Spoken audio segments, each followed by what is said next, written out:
For our Bible today, we're going to be talking about Peter again. Now, we're going to be skipping a few pages because I'm concerned with going over Bible stories with you. And children, I'm going to be skipping some lessons that have to do with workbook page 151 and 152. But I think you can do this on your own. I would rather go into reading some of these Bible stories for you. So if you want to do them, it's okay with me. One is a cut and paste activity, that's 152. But the page that I would really like you to do would be 153. You could do this at your leisure. But I want you to hear the story of Peter. And remember, we are not going to have any more Bible verses. You should have all of them memorized. There were 8 of them. I want to congratulate Serena. In 2 days, she did a wonderful job. She memorized them all, and she is blessed. Okay? The only thing we have to get going on now is our spelling test and to finish up our social studies lessons that had to be done. Okay? You only have about a week and a half. So please remember, this is a long weekend. Maybe you can catch up. All right, I'm going to be reading the story about Peter's friends see God answers prayer. And this is coming from Acts 12, 1 through 19.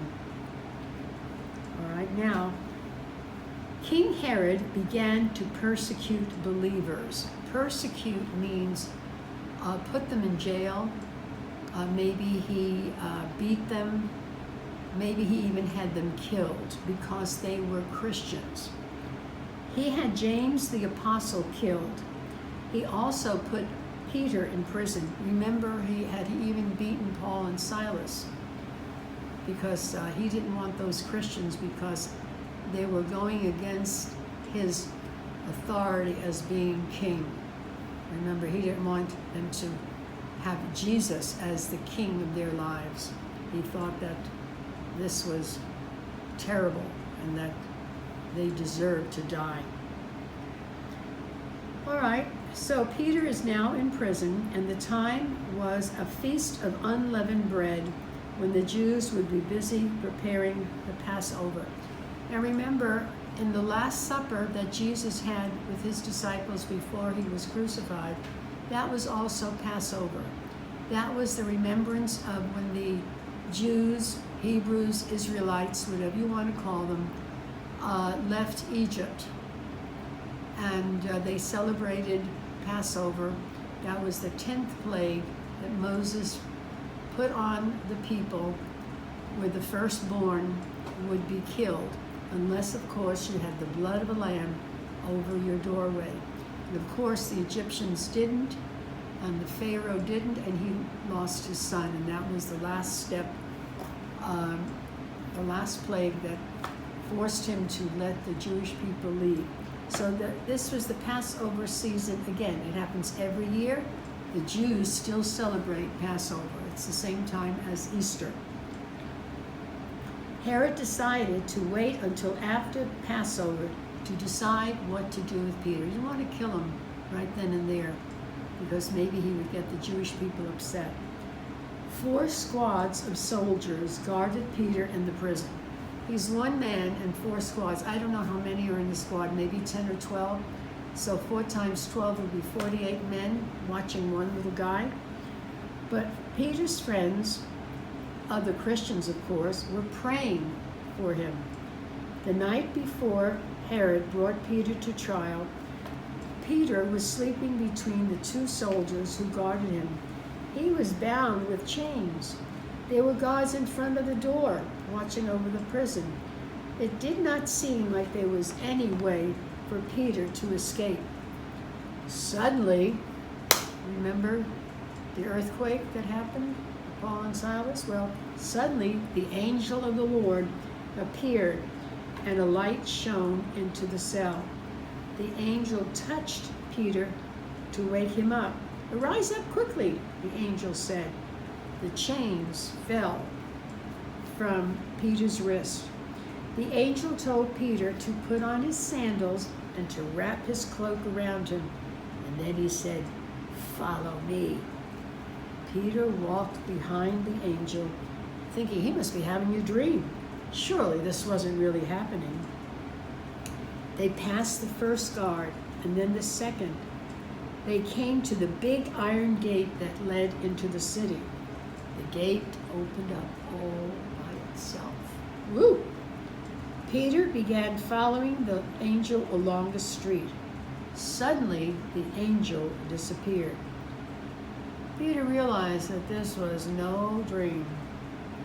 He went to the home of Mary and her son, John Mark, who were believers in Christ.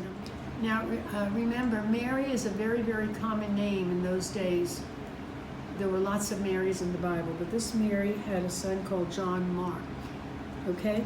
Many believers were in her house gathering there praying.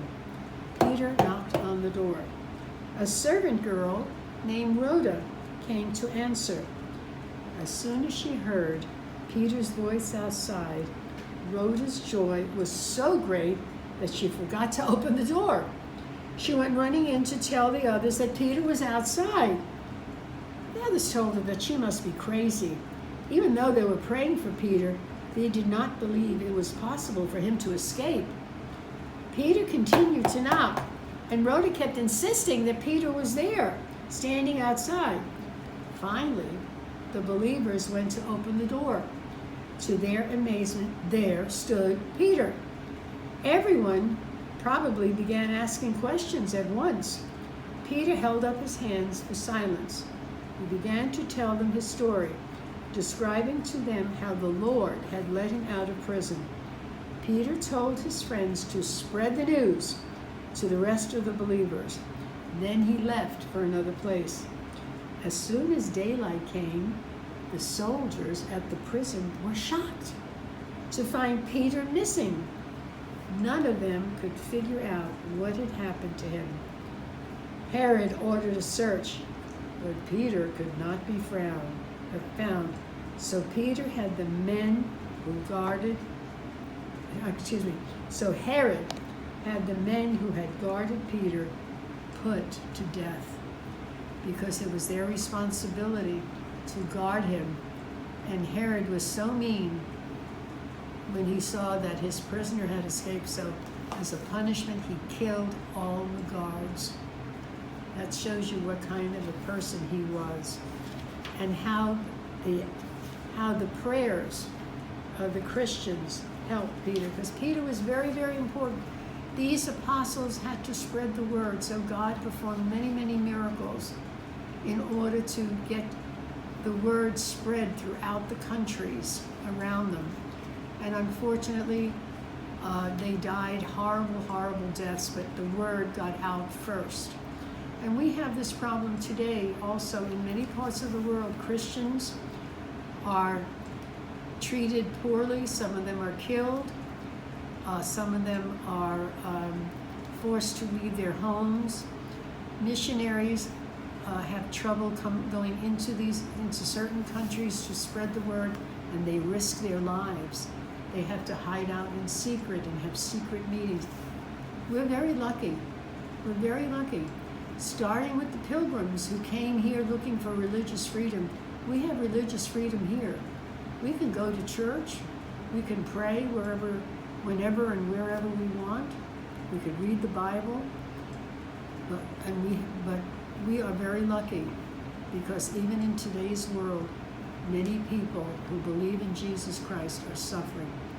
All right, so I want you to do those pages when you can and think about spreading the gospel, spreading the word of God, and how Peter was able to continue working until Jesus actually called him home after his work was done.